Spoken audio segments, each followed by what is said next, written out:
नमस्कार, मैं कमलेश कबीर आपका एक बार फिर स्वागत करता हूं इस नए एपिसोड में। आज के इस एपिसोड में हम बात करेंगे भारत के इतिहास की पहली और सबसे बड़ी वोट चोरी की और साथ में ही हम बात करेंगे कांग्रेस के तुष्टीकरण की कहानी की। हो सकता है आपको ये बात जो है वो कांग्रेसी होने के नाते पसंद आए या नहीं आए, लेकिन सच्चाई यही है कि भारत में कब और कैसे वोट चोरी हुई और ये बात करना क्यों जरूरी है, क्योंकि आज के संदर्भ में अगर इसको देखें तो राहुल गांधी जिस तरीके से 2011 के बाद से लगातार एक के बाद एक हार उन्होंने देखी, तो अब कांग्रेस पार्टी के सामने बड़ा सवाल यह है कि कैसे वो अपने कार्यकर्ताओं को एकजुट रख सके।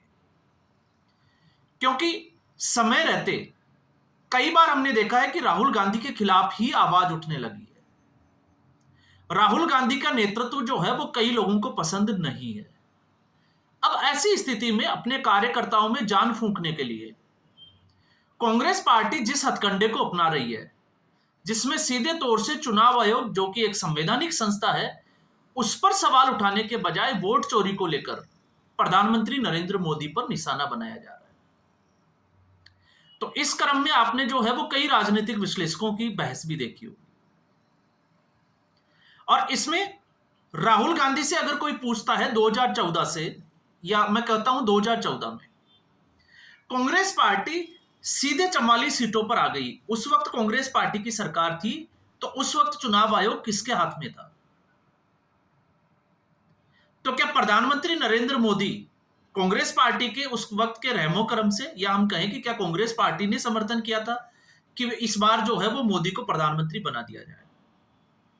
उसके बाद 2019 और 2024 की जो कहानी है आप उसको छोड़ दीजिए, सीधे आप 2014 के ऊपर आइए। क्योंकि ऐसा मैं इसलिए कह रहा हूं क्योंकि उस वक्त तो कांग्रेस पार्टी की सरकार थी, और आज जब कांग्रेस पार्टी इस तरीके के आरोप लगाती है तो फिर के.एन. राजन्ना जो सहकारिता मंत्री और सीनियर कद के नेता सिद्धारमैया के करीबी, आखिर उनको पार्टी से बाहर निकालने के लिए राहुल गांधी ने क्यों बोला?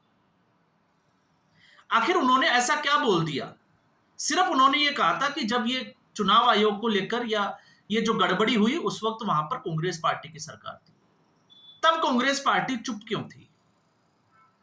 तो बस गांधी परिवार या राहुल गांधी के खिलाफ कुछ बोला तो गांधी परिवार को रास नहीं आया और सीधे तौर पे एक्शन ले लिया गया। तो कांग्रेस पार्टी जहां एटम बम फोड़ने की बात कर रही है वो अपने आप को ही एक्सपोज करती है। और फिर एक इसमें तर्क दिया जाता है कि आज के समय में नेहरू की बात क्यों की जा रही है। तो नेहरू की बात क्यों की जा रही है, अगर आप उसको देखोगे तो आपको पता चलेगा इतिहास के आजाद भारत की, मैं यहां पर बात कर रहा हूं 1947 के बाद, क्योंकि पहला जो आम चुनाव हुआ देश भर में वो 1952 में हुआ। और 1952 में दो लोगों की जोड़ी जो है वो बड़ी फेमस थी, एक मौलाना आजाद और दूसरे पंडित जवाहरलाल नेहरू।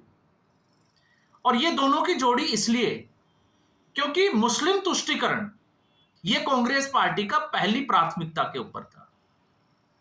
और ऐसी स्थिति में नेहरू का करीबी दोस्त अगर मौलाना आजाद चुनाव हार जाए तो आप सोच सकते हो कि एक क्या मैसेज आएगा पब्लिक में।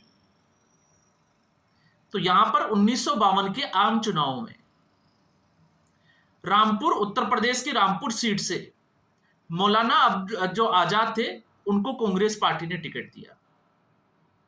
गहरे दोस्त थे क्योंकि इसी से मुस्लिम तुष्टीकरण की राजनीति चल रही थी। और इनके सामने जिसको हम कहें कि हिंदूवादी एक बड़े नेता विशन चंद सेठ को टिकट दिया, या उन्होंने जो है वो चुनाव लड़ा। उनकी लोकप्रियता ज्यादा थी क्योंकि कांग्रेस पार्टी के ऊपर मुस्लिम तुष्टीकरण का आरोप था। अब ऐसी स्थिति में आप समझ सकते हो कि क्या हुआ होगा। तो उस वक्त कांग्रेस के मुख्यमंत्री थे गोविंद पंत, वल्लभ पंत। अब कहानी क्या होती है, जब चुनाव होता है तो उस चुनाव में विशन चंद सेठ की जीत हो जाती है। लाउड स्पीकरों से जो है वो ऐलान कर दिया जाता है कि विशन चंद सेठ जो है वो चुनाव जीत गए, विजय जुलूस तक निकाला जाता है। लेकिन यह खबर पहुंचती है जवाहरलाल नेहरू तक, और पंडित जवाहरलाल नेहरू, उनको सदमा लगता है कि उनका करीबी दोस्त मौलाना आजाद चुनाव कैसे हार सकता है। अब यहां पर दो चीजें हैं, एक है अहंकार, और अहंकार ये कि हमने जो कह दिया वो ही होना चाहिए। तो पंडित जवाहरलाल नेहरू ने तत्कालीन मुख्यमंत्री को फोन करके बोला कि कैसे भी करके जो है वो ये जीतना चाहिए, नहीं तो आपकी मुख्यमंत्री की कुर्सी खतरे में आ जाएगी। तो मुख्यमंत्री ने जिलाधिकारी को फोन किया, और समस्या ये थी कि जो भी चुनाव अधिकारी वहां पे थे उन्होंने बोला कि वो तो तय जीत जो है उसकी घोषणा कर चुके हैं, और अब तो जो है वो विजय जुलूस निकल रहे हैं। तो यहां पर बोला गया कि अगर मेरी कुर्सी रहेगी तो आपकी कुर्सी रहेगी। अब नहीं पता कि आप कैसे करोगे, लेकिन आपको ये करना ही है। तो नेहरू किसके चेले थे? महात्मा गांधी के। तो याद करिए 1938 शुरुआत कहां से हुई है। 1938 में कांग्रेस पार्टी अध्यक्ष के चुनाव के लिए सुभाष चंद्र बोस और डॉक्टर पट्टाभिसीता रमैया, इन दोनों के बीच में चुनाव होता है। और चुनाव में क्योंकि गांधी को उम्मीद ये होती है कि रमैया जो है वो चुनाव जीतेंगे, लेकिन नतीजे जो है वो अप्रत्याशित होते हैं और सुभाष चंद्र बोस की जीत हो जाती है। गांधी जी इस जीत को जो है वो मरते दम तक पचा नहीं पाते हैं, और सुभाष चंद्र बोस से बोलचाल बंद कर देते हैं, और उनको परेशान करने का काम भी किया जाता है। और आखिर में तब तक ऐसा होता है जब तक कि सुभाष चंद्र बोस ने इस अध्यक्ष पद से इस्तीफा नहीं दे दिया। तो इसे आप क्या कहेंगे? सीधे तौर से आप वोट चोरी तो नहीं कह सकते, लेकिन आप मानसिकता की जब बात करते हैं तो आपको समझ में आएगा कि हमारा व्यक्ति ही जीतना चाहिए। अगर ऐसा नहीं है तो फिर ये सवाल जो है वो ईगो का हो जाता है। तो फिर आप उसके आगे का वाकया जिसकी चर्चा होती है कि किस तरीके से 15 में से 14 वोट कांग्रेसी सदस्यों के जो है वो सरदार वल्लभ भाई पटेल को जाता है और 1 वोट नेहरू को। तो यहां पर भी जो है वो गांधी से ये बर्दाश्त से बाहर थी, और फिर उसके बाद में जो खेल चला कि किस तरीके से नेहरू को आगे किया गया।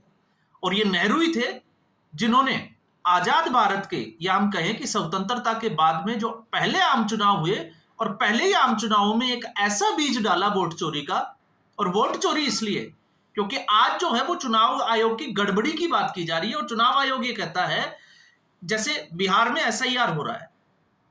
तो कल आपने सुप्रीम कोर्ट, मैंने पिछले वीडियो में बात भी की थी कि सुप्रीम कोर्ट में जो तर्क दिए गए उसमें इलेक्शन कमीशन ने कहा कि करेक्शन के लिए हमने जो है वो 1 महीने का टाइम दिया है। तो करेक्शन का टाइम हमने इसीलिए दिया है कि अगर कोई त्रुटि रह जाती है, किसी व्यक्ति का नाम अगर कट जाता है गलत तरीके से, तो वो उसको वापस से सुधार सके। तो विपक्ष को मुंह की खानी पड़ी।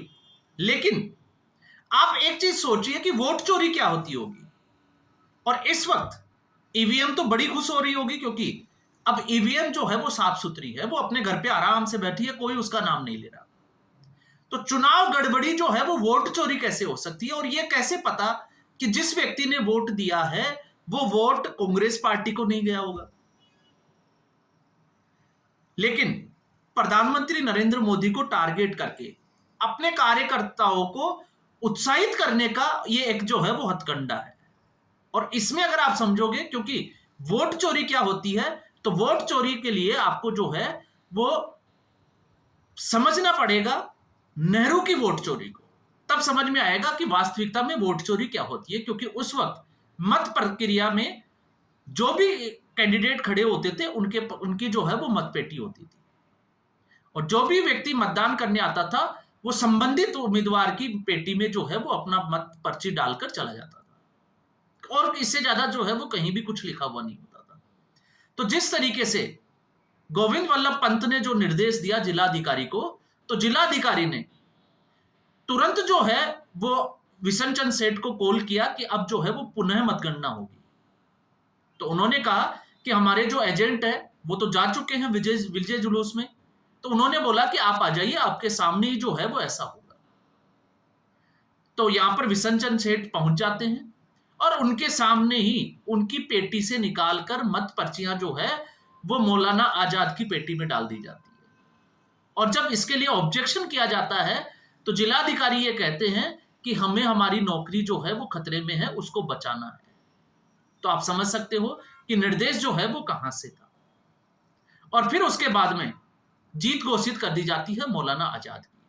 तो आप सोचकर देखिए वोट चोरी क्या थी और ये क्यों था। ये इसलिए था क्योंकि नेहरू को अहंकार था कि नेहरू ने जो कह दिया वो ही उत्तम है। जैसे राहुल गांधी ने कहा कि उनके शब्द जो है वो शपथ है। तो आज हम किसी भी कॉलेज में जाते हैं, किसी भी हॉस्पिटल में जाते हैं ऑपरेट वगैरह कराने के लिए, किसी बैंक में जाते हैं, स्कूल में जाते हैं, तो जो भी फॉर्म होता है उसमें हम सत्यापित करते हैं, शपथ देते हैं कि ये जो जानकारी है जो मैं मुहैया करा रहा हूं, आपको दे रहा हूं, वो मेरी जानकारी में बिल्कुल सत्य है और अगर कुछ होता है तो उसका जिम्मेवार मैं हूं। तो राहुल गांधी, अगर आपके पास तथ्य सही है तो आपको किस चीज का डर है? शपथ पत्र से। लेकिन उनको पता है कि अगर वो ऐसा करेंगे तो फिर उनको जो है वो 7 साल की सजा हो सकती है। तो आप समझ सकते हैं कि दुविधा जो है वो क्या है। और जब हम वोट चोरी की बात कर रहे हैं तो यहां पर मैं कोट कर रहा हूं जिस व्यक्ति को वो उस वक्त के जिसको कहें कि सूचना सचिव थे तत्कालीन सरकार के, कांग्रेस पार्टी के, सुभाष टंडन। उनकी किताब को जो है वो मैं कोट करके कह रहा हूं और उन्होंने जो है वो ये सारा वाकया अपने लेख में लिखा है कि किस तरीके से उस वक्त वोट चोरी हुई थी। और फिर उसके बाद में अगर नेहरू का आप इतिहास पढ़ोगे तो जीप घोटाला, आप 1958 की बात करिए, किस तरीके से कांग्रेस पार्टी ने अपने आरोपियों को बचाया। उसके बाद में भारत और चीन की लड़ाई में तत्कालीन रक्षा मंत्री का बचाव किस तरीके से किया, जिसका नाम था कृष्णा मेनन। और फिर उसी रास्ते पर चल पड़ी इंदिरा गांधी। तो किस तरीके से उन्होंने जो है वो कोर्ट के फैसले को ही बदल दिया आपातकाल लगाकर।